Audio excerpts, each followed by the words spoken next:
Now, it's not a secret that Lithuania, as one of the ecosystems, we also have very interesting and sophisticated dual-use and defense startups. And for this reason, I want to invite the venture partner of Baltic Sandbox Ventures, Dominykas Milašius, to present some of the leading defense and dual-use startups in Lithuania.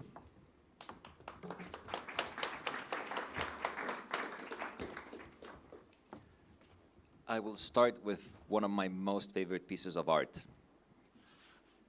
So whenever the presentation kicks in, you have a chance to admire that. This is Banksy, and this is the modern interpretation of David versus Goliath. And the reason I'm bringing it into this room for this presentation is for a number one takeaway message that I'd like you to take out from my presentation today, which is small states can punch above their weight. And one of the ways we can do it is with technology, with emerging disruptive technologies, and with innovation. So look at that and keep that in mind as I'm speaking. Another point I'm making today is that Lithuanian defense ecosystem is under the radar. And for all our foreign partners, you're actually witnessing a genesis of something that might become extremely big. And the reason I'm saying that is because of this. Dual-use venture capital growth in Lithuania, beginning of year 21 when the Ukrainian war broke out, $0 dedicated to dual-use and defense, zero. Today, we have a dry powder of 55 million dual-use and defense funds coming together that can incentivize innovation. And this is our minor contribution, compared to global numbers, that's not much obviously, but it's our minor contribution from a societal perspective to build Lithuania's resilience and to help both our partners in Ukraine and our companies achieve the future of warfighting. But we're not in the driver's seat. We are simply supporting these companies, and the venture capital funds I'm talking about is obviously Baltic Sandbox Ventures, Co-Invest Capital, and Scale Wolf. So Co-Invest is clear. They invest in defense, among other things. Scale Wolf is one of the first national military technology funds that's also clear. What is Baltic Sandbox Ventures doing here? So we're actually investing in deep tech. Our definition of deep tech is engineering and science IP-based businesses, and that's how we're coming in to support these people, and we believe there's a massive opportunity in here. We're not in the driver's seat because it's the innovators doing the innovation, and so one of the key points today is the elephant in the room. Why is there so much hardware in this room? Why have we positioned these guys around here for you guys to see, touch, and interact?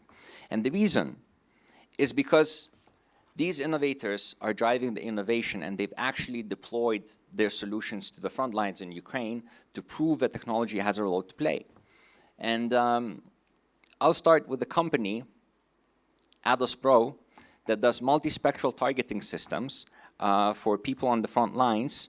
And you can check out their optics right here and right here, and you'll get a chance to come and touch it, because one of the representatives from the company is here in the room, and I'll be able to facilitate those introductions if you'd like. These are literally working 24/7 on the front lines of Ukraine. Another company, similar solution, is DMX. It's this little laser right here next to the Panda that can also help with targeting in difficult and complex situations. They've mobilized fast. They're not exactly a startup. They're a company founded by veterans. They understand what they're doing, and they're very much answering, along with other Lithuanian companies, the question that Jonas posed to Ed previously, is how do we take battlefield data and put it in the hands of innovators? Among these is probably one of my favorite solutions ever. And I'm a little bit biased, so don't judge me, but it's this guy. It's a Skywiper. It's one of the most influential solutions currently deployed on the front lines, helping up to 5-7 kilometers take down drones, jam them, put them down, deny them radio frequencies, as well as sat-nav navigation systems. And because the guys know what they're doing, it's also not a startup, a 30-year-old company that is major in radio. They've taken lessons learned from Skywiper #1, and they've actually created an electronic warfare dome that you can use in trenches and deny the area for up to 500 meters around you, saving yourselves from grenades dropped from drones, drone swarms, and other bits. And now they're taking this reiteration one step forward, and they're actually building up a massive antenna with radars and everything else that can also help them support warfighters in different locations and different situations. So this is innovation happening in front of our eyes. Another company that I like very much as well also was founded at the outset of the Ukrainian war because two brothers wanted to help Ukraine, and they wanted to help our national security. The founders are also in the room. I'll give a chance for you to talk to them and touch their detonators and initiators.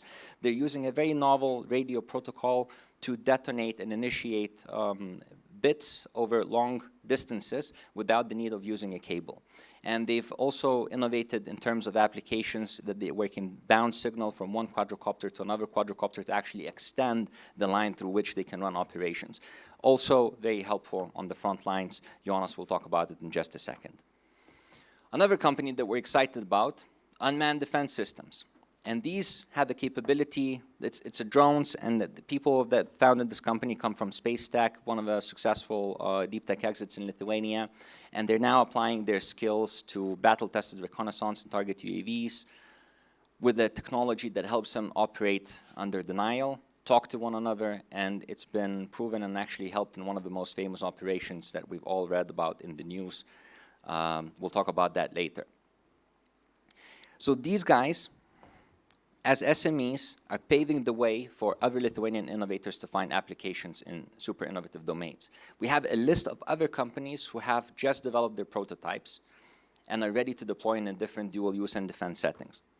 So the first one is Activus Photonics. They have a laser targeting solution for ISTAR missions, operations, intelligence, surveillance, target acquisition, and reconnaissance. The founders are famous physics, and they're pushing their product into the front lines. Yesterday, while this hardware was being positioned, one of the founders from this company actually struck a deal with another founder from presented here. So we see matchmaking happening right in front of our eyes, and we wish them luck. Another company, and I'd like you all to look at this big piece of hardware right there, and Laurynas will talk about it in a second. When we're talking to space, we have a problem because there's radio bandwidth is just taken out, and it's difficult to acquire new ones. So Laurynas and the team decided to create a laser-based communication with satellites. And what you see in front of your eyes, and Laurynas will show you how it works real-time after the event, is how you receive the signal and how you can help send much more information. Imagine an optic cable, just without the cable. Another company that is actually in the Baltic Sandbox portfolio, it's Mapping Soil, and it's a bunch of physicists who previously worked on Iron Dome in Israel, decided to create another algorithm for measuring what's under earth, under soil, whether that's the quality of the soil or whether that's actually unexploded ordnance. The representative of the company is also in the room. They are testing and validating their prototype, potentially deployed in Ukraine later this year. Also talk to them here. I'll make an introduction. SkyCorp, another company from our portfolio that actually manages to put hydrogen cells for intelligent off-grid capable multi-rotors. The founder's in the room. Talk to him if you're interested. Potential application with police, military. They have a long-standing client from Southeast Asia. That's become one of their first investors. That's how much they believe in the technology. And now, taking a step lower on the TRL scale, we have prototypes in development that are also relevant for us. So one is AdSensus, a new take on a traditional helicopter, the same novel propulsion technology at 1/10 of the cost for same tactical airlift and medevac missions. Lithuanian company that's been going for a couple of years, recently out of stealth. The founders are here. Insane design. We have FightIQ, which is an electromagnetic system for tracking two objects in relative motion to one another. When we asked the gentleman why he's filing a US patent with 30 different claims, because he said my only competitor is Sony. So he's actually found a new electromagnetic mathematical application that it has all sorts of dual use applications, including in space and on the battlefield. And the company that we've just added today is a company that's still in stealth, but if you're interested, I'll connect you to the founder. I know him. It's a low-cost guidance system for small UAV-carried munitions, and they're using technology of inertial and optical tracking to make off-the-shelf components go boom at a much more precise and a much more better rate. Could also be deployed to the front lines by the end of this year if everything goes well for the founder.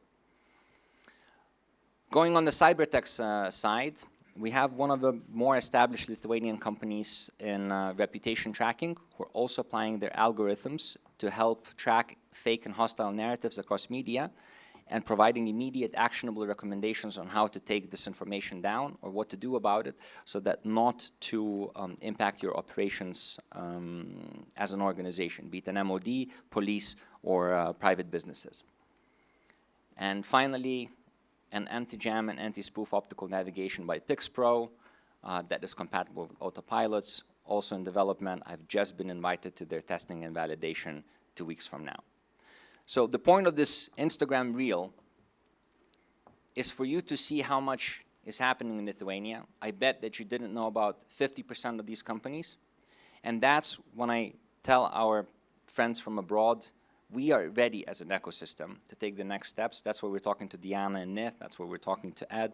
That's why we invited VCs from Germany, Poland, Latvia, Estonia, people here in the room. We want to co-create and co-invest with you to make sure that we can get these innovation, deep tech innovation, emerging disruptive tech, whatever you call it, dual-use innovation, into the front lines.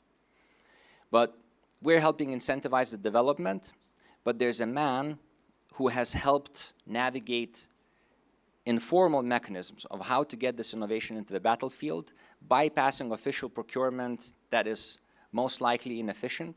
And I would like that man, Jonas Öhman, to come on stage and tell us about a couple of cases about how these innovations ended up on the front lines. Jonas, over to you.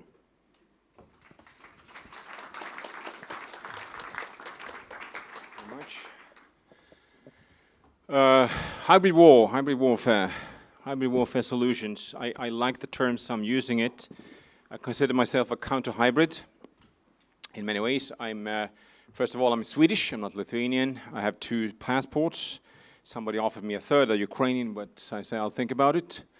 And I've been active in Ukraine with my NGO, Blue Yellow, since 2014. Ladies and gentlemen, I have said this so many times, but I'm saying it again to this rather plausible audience. We are at war. And this is something that was very hard for many people to understand back in 2004. I'm saying it now again, and I'm trying again. We have the mindset. We are at war, and we have to act accordingly. I just have a couple of minutes, so I'm not gonna this is actually the Sky Viper you see over there on in Donbass, very symbolically. Okay, is it? Yes. So we've been there, and when the war started, when the Russian aggression started, we were there. We were ready. This is an example of how we work. Winning wars is first of all about people and about contacts, about personal relationships, and everything else comes second. That's my approach. When I understood this war is actually it's going to be a very hard thing for the Russians. It was the 27th of February last year, when units supported by us crushed Russian special forces going into Kharkiv. With 50% of the equipment came from our organization, Blue Yellow. We had identified them, we sponsored them, and they're ready to take out the Russians when they came into the city. So in 27, I realized we have a chance to win this one. Just to give you some ideas, we are integrating the defense system. Some of the artillery provided by the West, such as the Tsar, is actually being guided. Fire correction is being provided by drones from Lithuania, from our organization. Radars was mentioned under the radar. As you may know, Lithuania fundraised 14 million euros to buy Israeli radar manufactured radars for the Ukrainian defenses. They're now almost everybody's there. They're up and running and being actually very efficient at their job. We identify needs, we identify, of course, ways to get it, and we raise the money. That's how we work. we're working with all kinds. I actually had a very brief introduction. We're working with many front, high and edge things. This is one of the most. There's a kamikaze drones, which is a big thing, as you know, right in Ukraine. We're involved in development, the procurement, getting feedback in many ways. And I just give you one little small example. This tiny little thing here, a Chinese thing. If this one here, but I can give it for the audience just to give you an idea how it's. And at this point, we're developing electronics for bomb release mechanisms for drones in Lithuania. I just have these little microchips. I'll give you and this actually take a closer look at them. They're kind of nice to look at, especially if you're Lithuanian.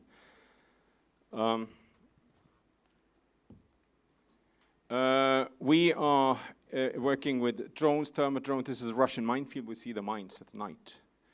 On a special altitude with special kind of drones, you can actually see them. It's a fascinating development. And again, cooperating very closely with the Ukrainian armed forces, with the units on various levels, commanders, sub-commanders, etc., etc. We are there. Well, that's what I'm questioning about. Why are we not close to the front line? We are very close to the action, and we can make a huge difference. And to see actually, as on a political note here, to see how we are kind of trying to stay out of it while we shouldn't, and actually losing lots of the a lot of the effect in the process. The Skywalker, yes, getting into the things we are obviously cooperating very closely with the Lithuanian defense industry in as many ways as we can. We know each other. It's a small country, right? Called a small village with everybody knowing everybody. And this is just one example. We have been using it for several years. We've been involved in secret classified tests, providing some of these to the front line. Here it comes to the interesting thing. We're cooperating.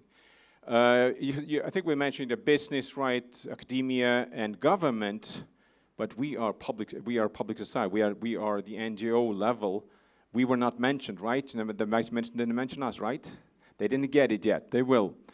We are facilitating the cooperation between all necessary levels because my priority is the fighting man or woman at the front line to make them protect themselves as much as they can and to kill as many enemies as possible. I can be politically incorrect and ask them, what do you need to kill as many Russians as possible? Right? Because that is what war is about, right? And we are working with all kinds of units. This is a Chechen battalion, so we have, of course, the liberty to provide anything we want to anybody we like. Again, we need the licenses of it, we need the paperwork, we need this and that. So, and we are cooperating again with the authorities, we're cooperating with the businesses, and we cooperate obviously very closely with the military units. We call this concept support hybrid warfare. We support, we're not fighting ourselves. We are hybrid, we can go between various levels, and obviously it's about war, it's about warfare. This is very, actually this is have been classified until now. I'm going to show it. This is actually Lithuanian detonators, RSI, which were mentioned. When the Ukrainians withdrew from Bakhmut, together with us, they mined all of it. So the Russians came in, they had some nasty surprises coming.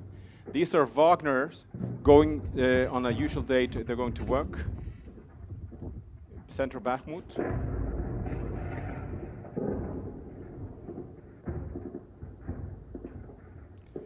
1,000 kilos of various kinds of explosives initiated by the Lithuanian detonator. These Wagners are not going home anytime soon. We're also doing other kinds of experiments, just an example. Of course, the future war machines, various kinds. This is the Ukrainian model, and we are financing it from our end, trying to figure out ways to use. You see for yourself what it's all about. Very simple, pretty cheap, and we are now in the process to make it work actually on real front conditions. Also, we're doing one more thing that is actually also business related.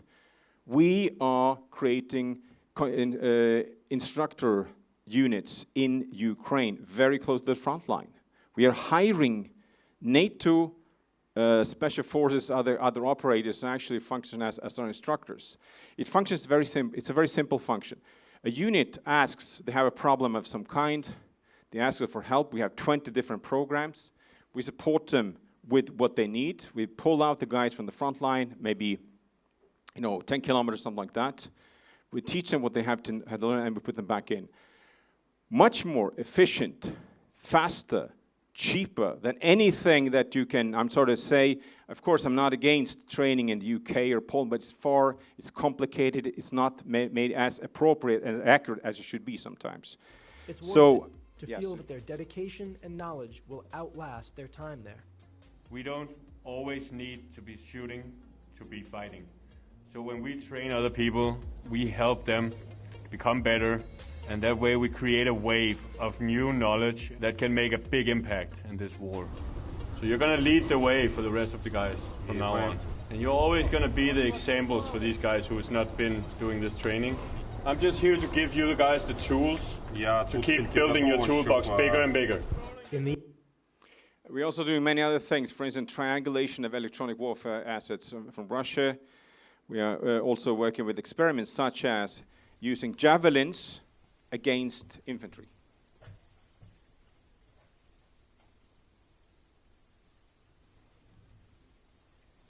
And also using various kinds of rocket systems, like the PTRK as it's called, against infantry as well.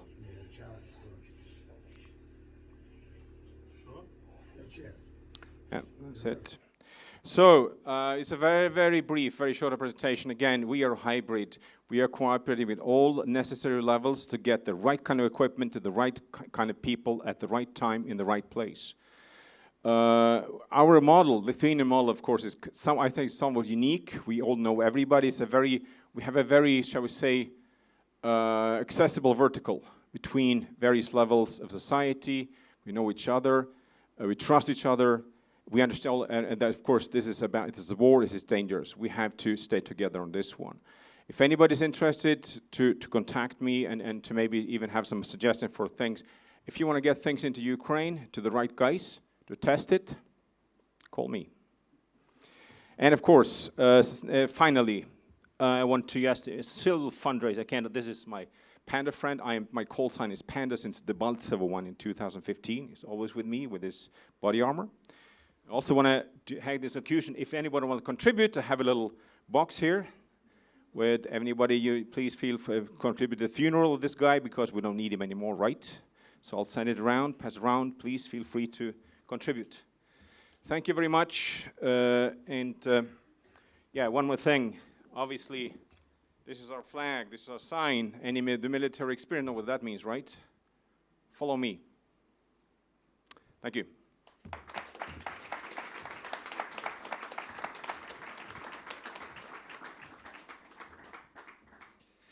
Thank you, Jonas, very much for your word and for everything that you do for Ukraine and the whole Europe and all the people. I wanted to let you know that also at the other side of your name tags, you have 2 QR codes where you can contribute as well an amount of money for Blue, Yellow, and Footage organizations.